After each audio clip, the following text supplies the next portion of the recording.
व्रत का जो नियम है वो एक ही नियम है जो शिव महापुराण के अंतर्गत है। सुबह पूजा की थाली लगाई है। 5 व्रतों का विधान है, छठा व्रत का विधान नहीं। कितने व्रत? 5। सुबह पूजन की थाली लगाई है। पूजा की थाली, अभिषेक का सामान सब लेकर आप मंदिर में जाइए। शिव मंदिर में जाकर बाबा का जल अभिषेक पूजन करिए जिस हिसाब से आप करते आए हो। पूजन की थाली में सामान उतना रखना जो शाम को भी आपके साथ चला जाए, अलग से नहीं रखना पड़े। अलग से केवल शाम को दिए रखो, जल रख लो थोड़ा सा, और बाकी का जो मिष्ठान आप तैयार करोगे बस वो, बाकी का चंदन नबीर गुलाल ये सब सुबह की थाली का रखिए, थोड़ा फल जो भी रख लो। सुबह पूजन करो, बाबा का निवेदन करो, घर आ जाओ, थाली को ढक कर रख दीजिए। शाम को जब जाओ कोई प्रसाद उतना ही बनाओ जितना भगवान के लिए बना रही हो। ये नहीं कि खीर ज्यादा बना ली तो आधी हम यहां ले जाएं और आधी घर के लिए छोड़ दें, नहीं, उतना ही बनाओ जितना भगवान के लिए जाएगा, जिसमें से 3 हिस्से होंगे। एक पात्र में भरकर ले जाओ, दोने ले जाओ, कटोरी ले जाओ, प्लेट ले जाओ, जो तुम्हारी मर्जी पड़े, कागज ले जाओ, जो तुम्हारा मन पड़े वो ले जाओ। 6 दिए लेकर जाओ, बाबा के मंदिर में जाकर पूजन अर्चना करो। शाम को अभिषेक नहीं करना है, केवल छींटा देना है। थोड़ा सा जल जो बचा हुआ है उसमें से थोड़ा थोड़ा छींटा देकर, जल का थोड़ा सा छींटा देकर पूजन आदि कर कर, जैसी पूजन सुबह करी वैसे ही भाव से पूजन करो। 5 दिए थाली में से नीचे रख दो, छठवा दिया भी नीचे उतार दो थाली में से। 5 दिए लगाना जब प्रसाद के 3 हिस्से पूरे कर दो, प्रसाद के 3 हिस्से रख दो नीचे, फिर दिए लगा दो 5। एक दिया उठाकर जिसको जलाया नहीं है वापिस अपनी थाली में रख दो। 5 दिए प्रज्वलित कर कर बाबा को निवेदन कर दो, बाबा आज मेरा पहला पशुपति व्रत है, इसको स्वीकार करना। दिल से बाबा इस कार्य के लिए मैंने करा है, इसको स्वीकार कर लेना।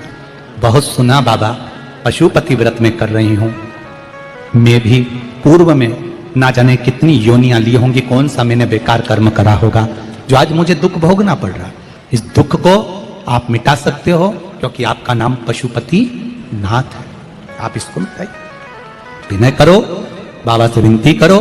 एक दिया, एक प्रसाद का हिस्सा थाली में लेकर आ जाओ, बाबा को निवेदन कर कर, बाकी का वहां छोड़कर एक दिया, एक प्रसाद का हिस्सा लेकर आ जाए। एक दिया, एक प्रसाद का हिस्सा लाए, घर के अंदर प्रवेश करते समय सीधे हाथ की ओर बैठकर, अपने घर की ओर मुख कर कर सीधे हाथ की ओर उस दिए को घर के बाहर प्रज्वलित कर दो। भगवान से विनती करो, भोलेनाथ आप मेरे घर में प्रवेश कर कर मेरा कार्य सिद्ध करें। बाबा को निवेदन कर कर अंदर जाइए। भोजन करने से पहले जो मीठा है, एक हिस्सा प्रसाद का है, उसको खा लीजिए।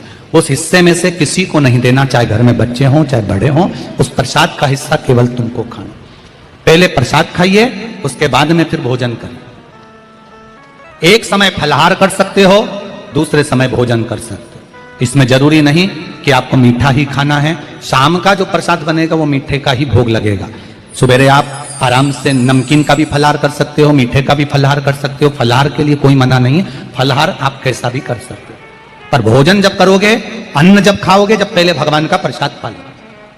4 पशुपति व्रत पूर्ण हो, बीच में अगर कहीं रजस्वला धर्म आ गया, आपको पूजन नहीं करना है, घर में कोई सूतक सावड़ आ गया, या कोई व्रत फंस गया, एकादशी आ गई, या कोई व्रत आ गया, तीज आ गई, चतुर्थी आ गई, जिसका आप व्रत करते हुए आए हो, तो पशुपति व्रत उस दिन मत करो, फिर अगले सोमवार कर लेना। 3 हो गए, एक रह गया बीच का, उसको अगले में करो, वो चौथे में गिनती में आ जाए।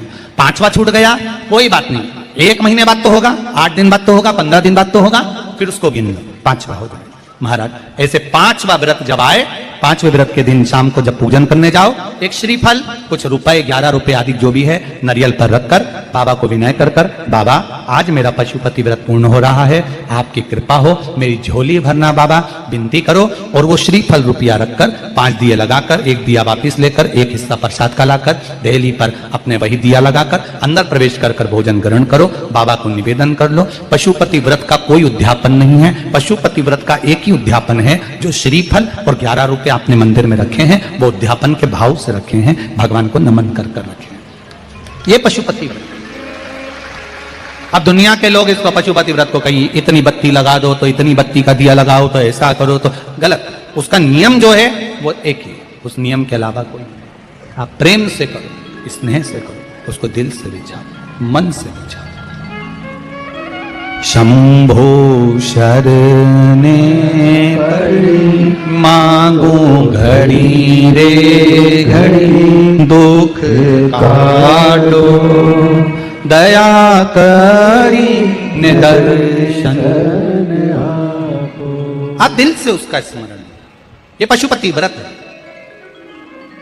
एक व्रत करने के बाद अगला जब व्रत करो तो थोड़ा रुक कर करना, एक साथ लगे लगाए व्रत ना करिएगा, थोड़ा रुक कर करिए, इंतजार करो 3 महीने का कि बाबा मेरी ऊपर कृपा जरूर करेगा। दिल से करा है तो वो दिल से देगा, झोली भर कर देगा, ये निश्चित है, उसका व्रत फल देता है। करना जरूरी नहीं है कि व्रत माताएं करेंगी, पुरुष कर सकता है, बच्चे कर सकते हैं, बूढ़े कर सकते हैं, बड़े कर सकते हैं, बेटा बेटी कर सकते हैं, नवयुवक बच्चे कर सकते हैं, पर दिल से करो उस पशुपति व्रत। कोई आपका दूसरा व्रत फंस गया है तो पशुपति व्रत को छोड़ दो। उस दिन आपका जो व्रत है, एकादशी हो, चतुर्थी हो, तीज हो, छठ हो, उसको कर लो। नवरात्रे फंस गए, नवरात्रे कर लो, उसके बाद कर लेना पशुपति। जितने व्रत रह जाए उस व्रत को बाद में। महाराज शिव कृपा, व्रत एक ही मंदिर में करना, जिस मंदिर में पहला व्रत करा है उसी मंदिर में 5 व्रत करना। ये नहीं कि हम मायके में 2 व्रत करके आ गए और तीसरा व्रत हमने ससुराल में कर लिया। नहीं, 2 व्रत करके मायके से आ गई हो तो 3 व्रत भी मायके जाके ही करना। अगली बार ऐसे जाना कि सोमवार बीच में फंस जाए और तुम 1 व्रत करके आ जाओ। मायके में अगर व्रत कर रही हो तो अपनी पूजन का सामान अपने ही रुपए का होना चाहिए, मायके के पैसे का नहीं चाहिए। कुंवारी होती और तुम मायके के सामान से पूजन करती, अगर कुंवारी होती तो तुम्हारा वो पूजन लगता, पर विवाह होने के बाद, गोत्र बदलने के बाद आप अपना पूजन का धन अपना खर्च करें। हम तो यहां तक कहते हैं, मंदिर में भी अगर लोटा भरा हुआ रखा है, मंदिर में बाल्टी भरी रखी है, आप पहले अपना कुछ रुपया दान पेटी में डालकर फिर आप उस लोटे का प्रयोग करें। पीपल के पेड़ के नीचे पूजन करने गए, आंवले के पेड़ के नीचे पूजन करने गए, बड़ के पेड़ के नीचे पूजन करने गए, किसी की लगी लगाई थाली मिल गई, सामान मिल गया, उसके सामान में से आप मत चढ़ाइए। आपके पास जो सामग्री है आप उससे पूजन करें। अपने पड़ोसी से 1 रुपया भी मांगकर भगवान को मत दीजिए। जिस भगवान को देते हो उस भगवान को बुरा लगता है कि मेरे सामने खड़ी होकर हाथ पड़ोसी के आगे फैला रही है, तुम मुझसे मांग, मैं तुझे झोली भर कर दूं। पत्र प्राप्त हुआ, बहुत सुंदर प्रश्न है आपका। गुरुजी, पशुपति व्रत में जो 6 दिए लगाए जाते हैं उसमें बत्ती गोल लगाना चाहिए कि लंबी लगाना चाहिए? प्रश्न बहुत अच्छा है, एक बार जोरदार ताली बजाओ भगवती साहू के लिए, बहुत अच्छा प्रश्न है। हमने पहले भी कथा में कहा कि शंकर भगवान के मंदिर में पार्वती भी है, शिव भी है, दोनों विराजमान है। आप दोनों तरह की बत्ती शंकर के मंदिर में लगा सकते हैं। जहां देवी के मंदिर में अकेली देवी होती है तो वहां पर फिर लंबी बत्ती का क्रम आ जाता है। पितरों की पूजा हो रही होती है, लंबी बत्ती का क्रम आ जाता है। पर जहां पर देवाधिदेव महादेव भी हैं, पार्वती भी है, वहां आप गोल भी बत्ती समर्पित कर सकते हो और लंबी भी बत्ती लगा सकते हो, उसमें कहीं दोष नहीं आए। फिर आपने वर्णन करा 5वां व्रत पूर्ण होने पर 108 पुष्प या चावल बेलपत्र चढ़ाते हैं। सबको एक साथ चढ़ा देना चाहिए कि एक एक करके चढ़ाना चाहिए?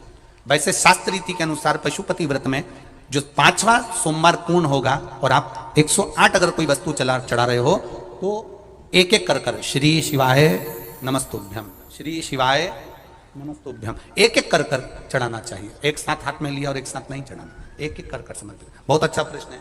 एक प्रश्न जो आपने किया था उसका उत्तर इस कथा में चल रहा है, नंदी वाला जो प्रश्न आपने तीसरा करा है उसका उत्तर इस कथा में चल रहा है कि आप कहते हो कि मंदिर से जाते समय नंदी के कानों में कहकर चले जाओ। बैठिए बैठिए बैठिए बैठिए। बहुत सुंदर प्रश्न है आपके, बहुत भाव से और आनंद से आपने करा और जनमानस के कल्याण के प्रश्न है। ये केवल आपके लिए नहीं है, ये सबके लिए इतने जोरदार प्रश्न है। जो गलती भी करते होंगे तो उसको सुधार सकते। आपने कहा कि नंदी के कानों में कहना चाहिए। लोग हंसते हैं, कहते हैं बताओ वो नंदी के कानों में भगवान को कहना चाहिए। वैसे तो हम आपको एक बात बताते हैं कि दुनिया के लोग किसी दूसरे धर्म की कभी हंसी नहीं उड़ाते।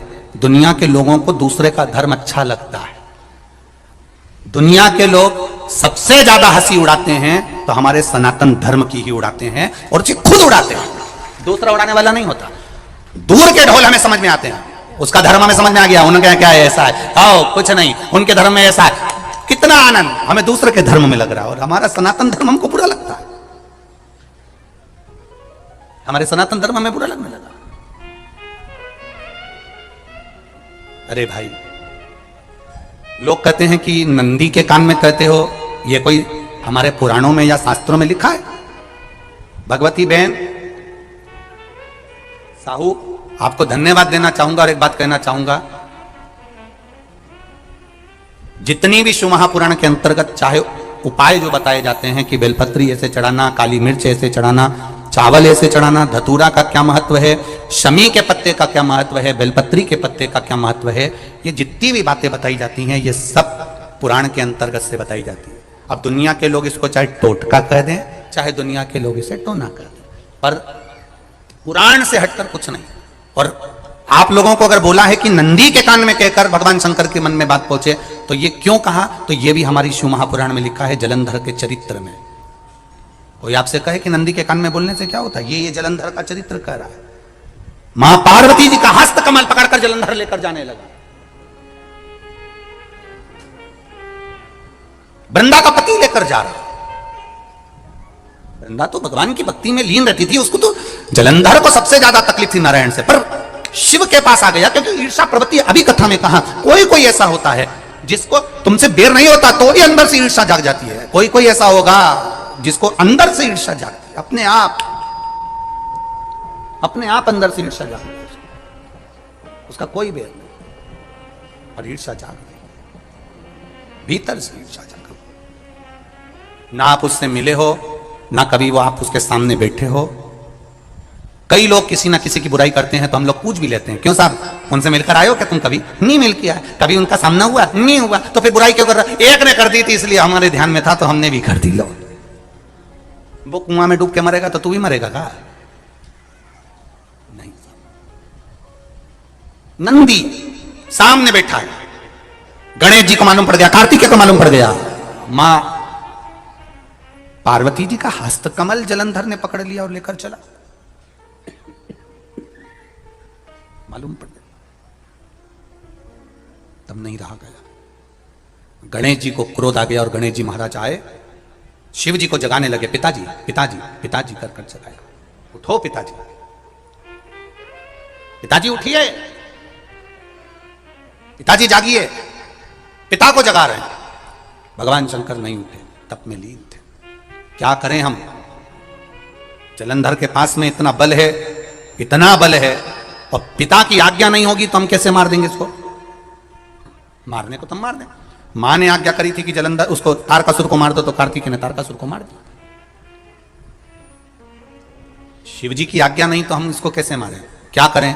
सब कुछ गणेश जी ने देख लिया, शंकर जी के ऊपर बहुत बहुत बहुत बहुत प्रार्थना कर कर देख ली, पर शंकर जी नहीं जागे। तब आखिरी में विनायक ने, गणेश ने, जितने लोग आस्था चैनल पर कथा सुन रहे हैं, जितने लोग फेसबुक यूट्यूब पर कथा सुन रहे हैं, इस बात को याद रखना कि नंदी के कान में कहने से क्या होता है वो ये इस कथा से सीख लेना। आखिरी में गणेश जी को लगा किसको कहूं, शंकर जी भी तप में हैं, नंदी भी तप में है, मैं किसको कहूं?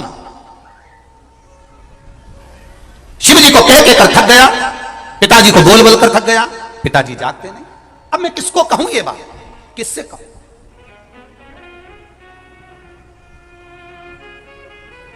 विनायक गए सीधे अब नंदी के पास में। नंदी भी तप में लीन थे, शंकर जी की ओर मुख था, शंकर जी की ओर मुख था।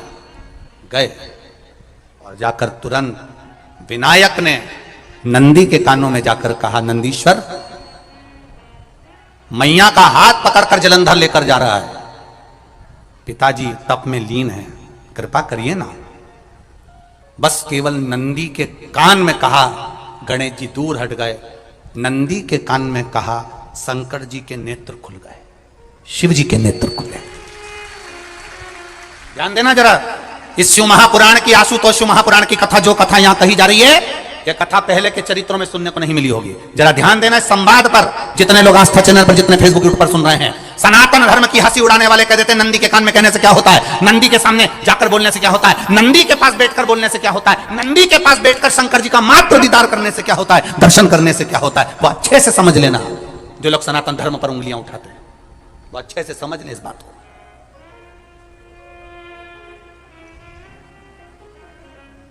क्या होता है, नंदी तप में लीन, शिवजी तप में लीन, शिव नहीं उठ रहे, विनायक ने नंदी के कानों में जाकर कर दिया, नंदी के कान में जाकर कहा, नंदी के नेत्र नहीं खुले, नेत्र किसके खुले, जम के बोलो, महादेव के खुले, शिव जी के खुले। ये मन का तार, नंदी शंकर की आराधना कर रहे थे, शिव अपनी भक्ति में डूबे थे। यहां कहा, यहां पहुंचा, जो दिल में था उस तक बात पहुंच गई। नंदी के दिल में शिव थे, तुम कहे, नंदी ने शंकर तक बात पहुंचा दी। वो सूत्र जो बंधा था दिल से दिल तक का, वो पहुंच गया। वो सूत्र जो दिल से दिल तक बंधा हुआ था, मन से बंधा हुआ था, खबर वहां तक पहुंच गई, खबर पहुंच गई।